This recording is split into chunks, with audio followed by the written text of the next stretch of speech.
As ambassador of the State of Israel, Tisha B'Av, the 9th of Av, the memorial day of the destruction of Jerusalem, this year is different from previous years.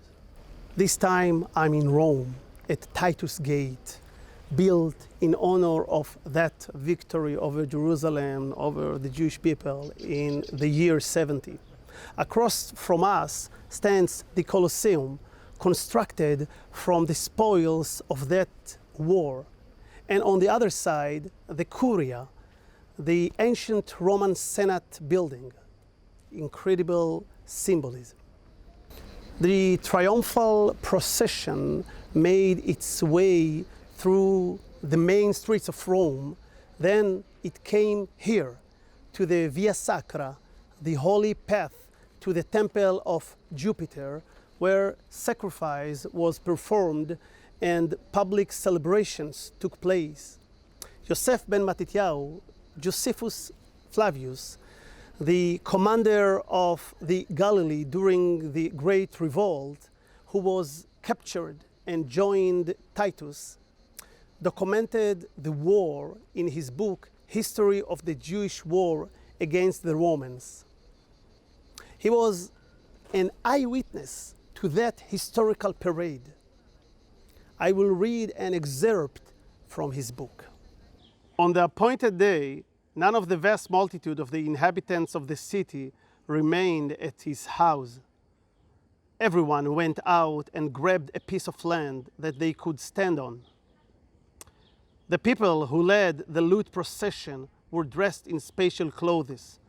Even the many prisoners did not lack decorations, and the variety of colors of their clothes obscured the appearance of their deformed bodies.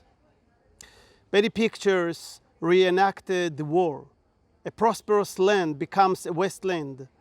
People on the run, others taken captive. Torches of fire thrown on the temples. A land entirely consumed by fire. Our land.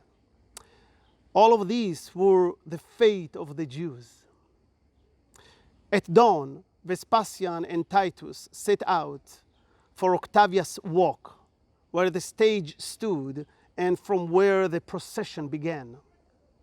The loot of the war was carried in great abundance, but the loot taken in the Temple of Jerusalem made the greatest impact of them all.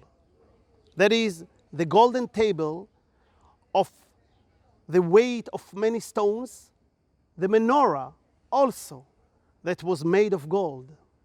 And the last of all the spoils was carried the book of law of the Jews, that is, the Torah, apparently preserved in the temple library in Jerusalem.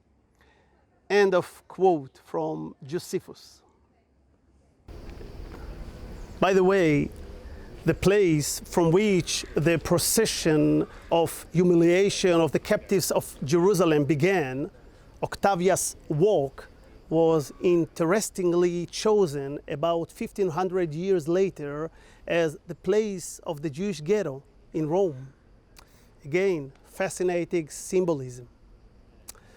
If we could ask one of the tormented captives of Judea, what is your dream? The answer would undoubtedly be to return home to Zion and rebuild the ruins of Jerusalem and the land. He would also repeat the oath of the first prisoners of Zion from the first destruction of the temple, who had been expelled to Babylon. If I forget thee, O Jerusalem, let my right hand forget her cunning. If I do not remember thee, let my tongue cleave to the roof of my mouth. If I prefer Jerusalem above my chief joy. Since then, we have repeated the oath over and over again. We promised ourselves that if we do not return, then our children or their descendants would do. If not today, then tomorrow or the day after, and if still not then, then in 1,000 or 2,000 years, but eventually we will return home because there is hope for our future. Today I came as the ambassador of Israel to tell the captives of Judea whose spirits are hovering here, and the symbols of their lost freedom, our freedom, are engraved here on the stone. We have kept the promise. We have kept the promise. Israel lives. Am Yisrael Chai.